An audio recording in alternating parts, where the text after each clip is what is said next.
Sebenarnya acara ini sudah selesai karena tadi para guru-guru kita sudah berbagi kebijaksanaan dengan kita. Begitu berharganya apa yang bisa kita dapat dari mereka. Untuk demikian, saya hanya sekedar menambahkan sebagai wawasan saya dari ilmu dan kebijaksanaan yang diberikan oleh guru-guru saya semuanya, baik di dalam ranah akademik maupun di luar ranah akademik, karena kesadaran sebagai manusia kita mencari kebijakan, mencari sesuatu sudah disediakan oleh Tuhan di alam semesta ini.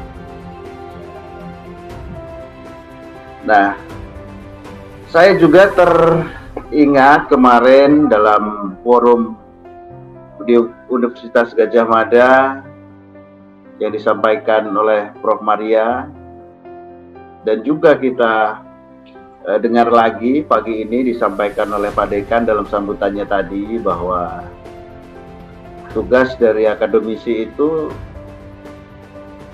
meluruskan yang bengkok, yang tidak lurus ketika bicara hukum, ketika bicara kebijakan.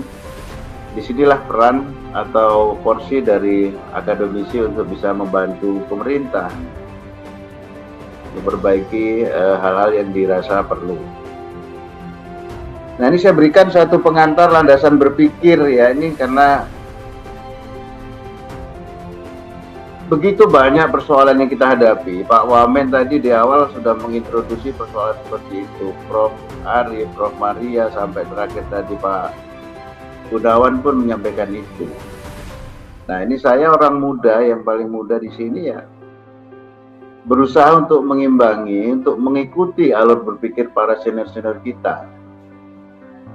Nah, sehingga saya temukan satu pijakan atau satu cara memahami sesuatu yang saya dapat dari apa yang disampaikan Amartya Sen dalam Nobel Banking Speech-nya waktu beliau memperoleh hadiah Nobel. Yang pertama, dia mengutip kata-kata dari sastrawan besar India Rabindranath Tagore, kata, "Where the clear stream of reason has not lost its way into the very recession of their habits."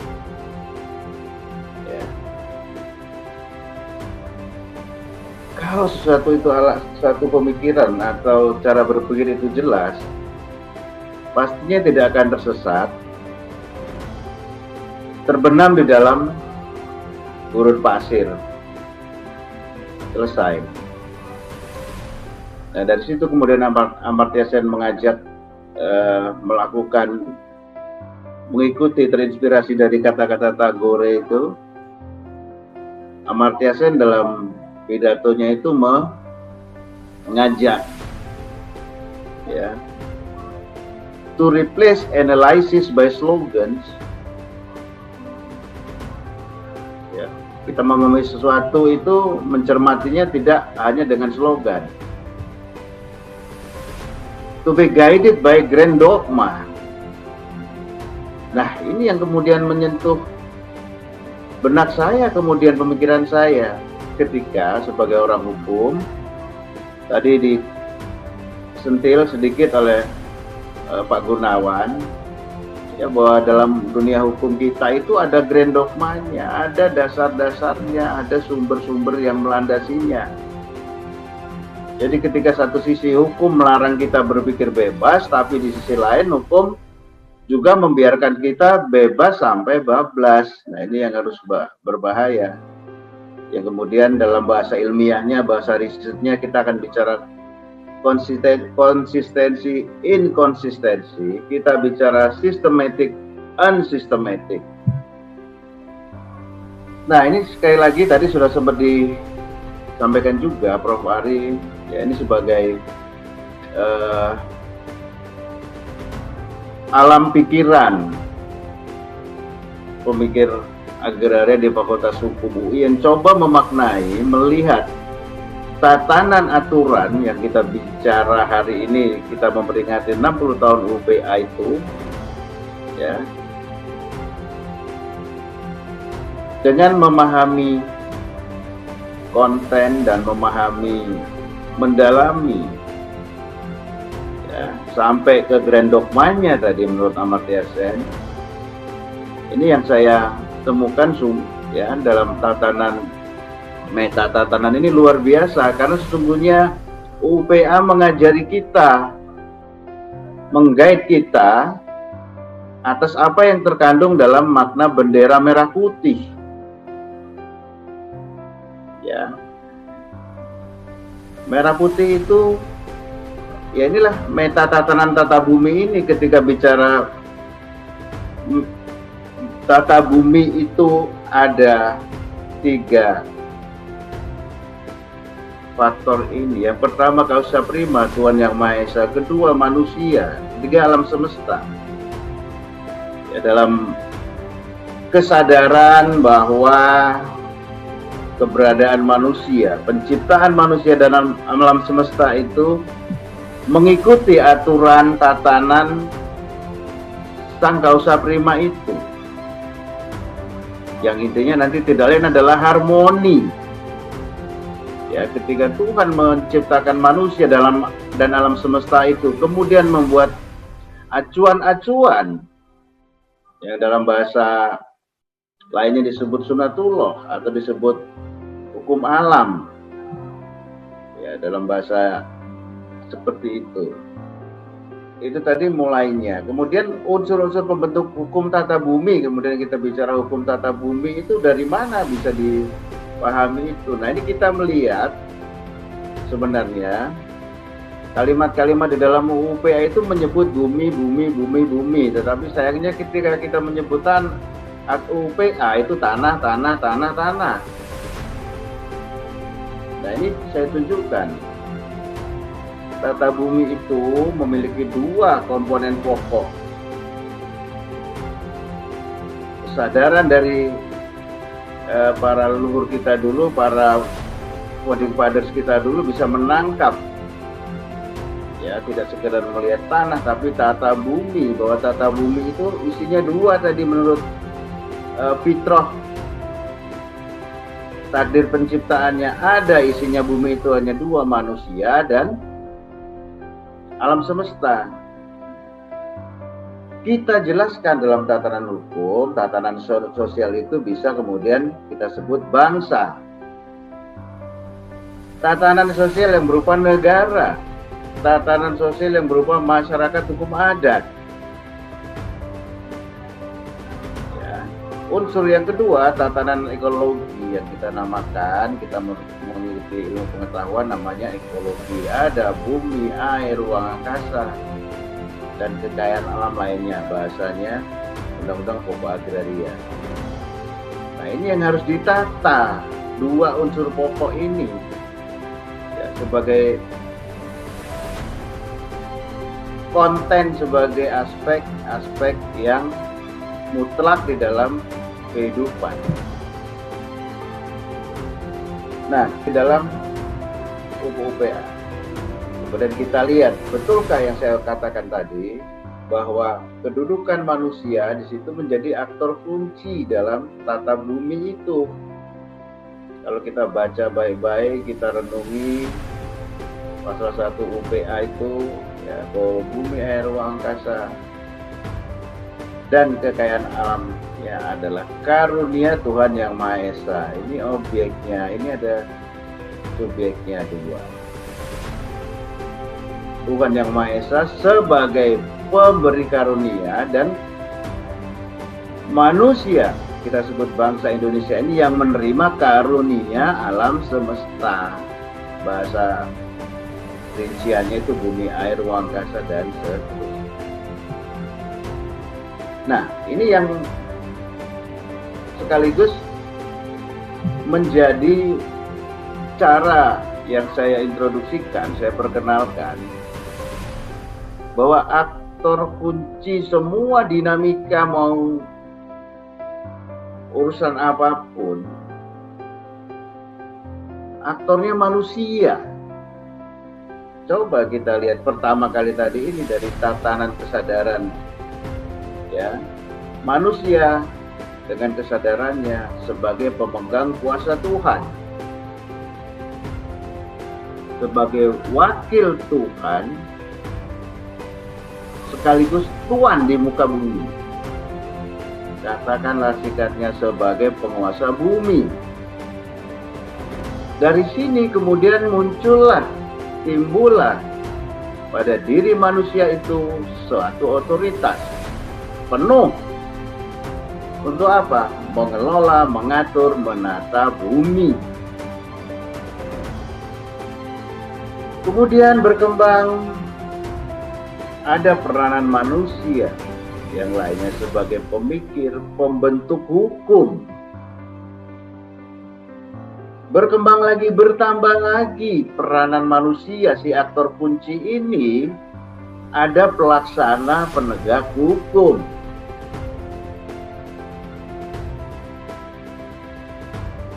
Nah, dalam tatanan kesadaran khasanah bangsa kita,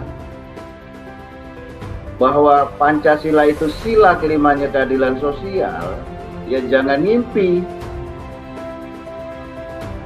Jangan buru-buru mau dapat keadilan sosial kalau para manusianya ini sendiri tidak sadar bahwa dirinya berkepribadian Pancasila, bahwa dirinya adalah sebagai wakil Tuhan. Ada kekuasaan, ada otoritas, ada pemikir, tetapi ketika dia sendiri belum sadar akan siapa dirinya. Nah, ini saya sampaikan, bagaimana sadar lo? Jelas merah putih yang selama ini hanya dipahami hanya merah putih, ya.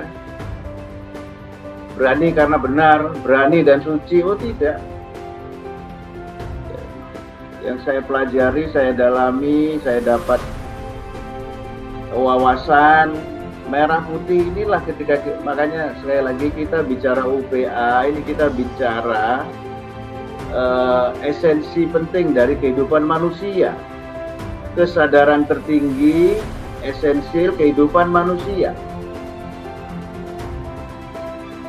Dari sini kita melihat merah putih sebagai jiwa bangsa.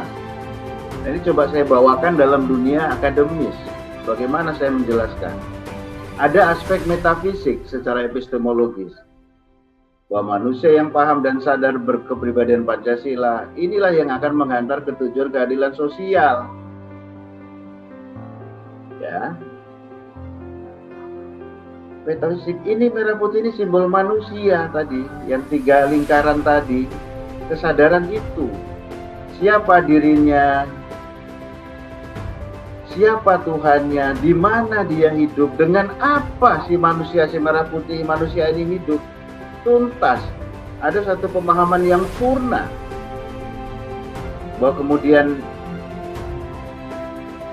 merah putih ini menjadi pedoman bagi aspek etik si manusia yang Pancasila ini sebagai pribadi. Jadi Pancasila ini pribadi, simbol.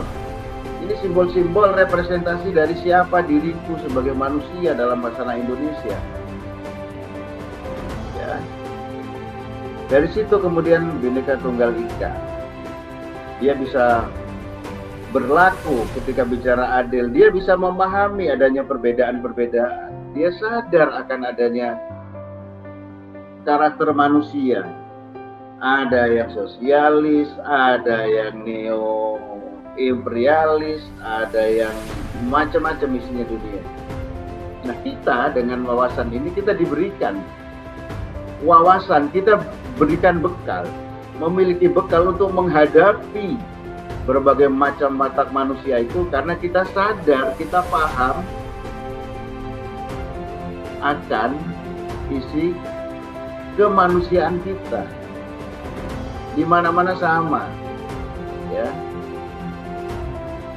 Nah, selanjutnya bagaimana? Saya cepat akan menyampaikan Pancasila sebagai sumber hukum tata bumi. Ingat, bahwa ketika orang hukum mengatakan Pancasila, itu Pancasila sejak 18 Agustus 1945 ketika diberlakukan Undang-Undang Dasar 45. Betul kan? Nah, Pancasila sebelum itu apakah belum ada? Sudah ada sebelum 1845 sebagai pedoman hidup, way of life, kata para perumus Pancasila. Apa sih intinya Pancasila itu? Harmoni. Harmoni antara siapa? Antara manusia dengan alam. Antara manusia dengan manusia, antara manusia dengan alam. Bagaimana? Sudah ada, kemudian baru kita lihat di sini. Loh, ternyata kok ada Pancasila lagi. Oh, rupanya si bangsa Indonesia ini sebelum ini sadar akan adanya sebuah harmoni tatanan yang disebut sebagai pedoman hidup yang berjalan, yang diakui, yang sudah turun-temurun ada. Kemudian dirumuskan menjadi Pancasila. Loh, ini Pancasila beda lagi. Di sini Pancasila sebagai falsafah negara. Juga sebentuk harmoni konsepnya. Karena tatanan negara, bagaimana tatanan hukum dan tatanan kenegaraan ini mencapai keadilan sosial. Oleh karenanya kemudian salah satu yang relevan dengan pembicaraan kita, bahwa dalam Undang-Undang Dasar yang berlaku 18 Agustus itu ada pasal 33 ayat 3. 15 tahun kemudian, 24 September, lahirlah Undang-Undang Pokok Agraria itu sebagai pengemban misi keadilan sosial, sebagai pengemban misi menata, menjaga, melestarikan alam. Ya. Kemudian, nah ini cita-citanya tadi nih. Ini sebenarnya tujuan pencapaian juga harmoni. Ini dalam disertasi saya, ini kutipan saya dari pidato Soekarno ketika akan membebaskan Irian Barat. Beliau mengatakan, kelak kalau Irian Barat sudah jatuh ke pangkuan Ibu Pertiwi, tidak ada lagi seorang ibu yang menangis karena tidak bisa menyusui anaknya. Ini kan satu sendi-sendi kehidupan yang paling asasi, yang paling fitrah. Bagaimana ceritanya seorang ibu sampai sengsara melarat, tidak bisa mencukupi dirinya, padahal dia punya kewajiban untuk menghidupi anaknya, bayinya. Ya, jadi itu. Kemudian nanti akan dipenuhi oleh insan-insan kamil, manusia-manusia yang sehat, cerdas, memiliki integritas, yang sadar dirinya hidup di kolong langit ciptaan Tuhan Yang Maha Esa. Nah, itu sebagai ungkapan harmoni, bukan sekedar agitasi kosong belaka yang dikatakan Soekarno itu. Kalau saya katakan, saya pahami. Jadi intinya indikasi keadilan sosial itu manusia sejahtera, alamnya terjaga lestari, supaya tidak seperti bahasa desa saya itu, ente alas ente ngomah, hutan habis di rumah nggak punya makanan. Nah itu seapes-apesnya yang tidak boleh terjadi. Nah selanjutnya ini saya mungkin cepat saja bagaimana tatanannya, bahwa kita ada land reform, tata guna tanah tadi ini statik mutlak karena bicara pemilikan. Perjuangan Pak Gunawan Gradi kita bisa pahami, saya pahami, karena hakikat manusia harus hidup. Untuk hidup dia harus ada hubungan dengan tanah. Dia harus menapak di bumi sesuai fitrah penciptaannya, sesuai dengan tatanan harmoni Tuhan. Nah ini tadi, dalam tata hukum Indonesia kemudian UUP ada aspek pemilikan, penggunaan, kelestarian, sasarannya terciptanya keadilan sosial dan kelestarian ekologis. Nah ini persoalan kontemporer, ini juga sebagai apa yang menjadi kajian disertasi saya, tata bumi. Di sini tatanan sosialnya kita lihat apa selama ini yang sedang terjadi, sosialisasi, persoalan ketidakadilan sosial, demokrasi. Ketika demokrasi dipaksakan sampai kemudian belum bisa mencapai titik mana yang lebih penting. Ya, tadi disinggung Pak Dekan, omnibus. Prof. Maria juga menyinggung tentang omnibus terkait kondisi pertanahan, kebijakan pertanahan, ada pandemi, tatanan ekologinya ada kerusakan alam, pemanasan global, bencana alam. Nah, bagaimana sebenarnya kita menghadapi semua itu? Bagaimana semua itu terjadi? Padahal kita diberikan suatu wawasan, suatu knowledge yang namanya Pancasila, ya seperti itu tadi.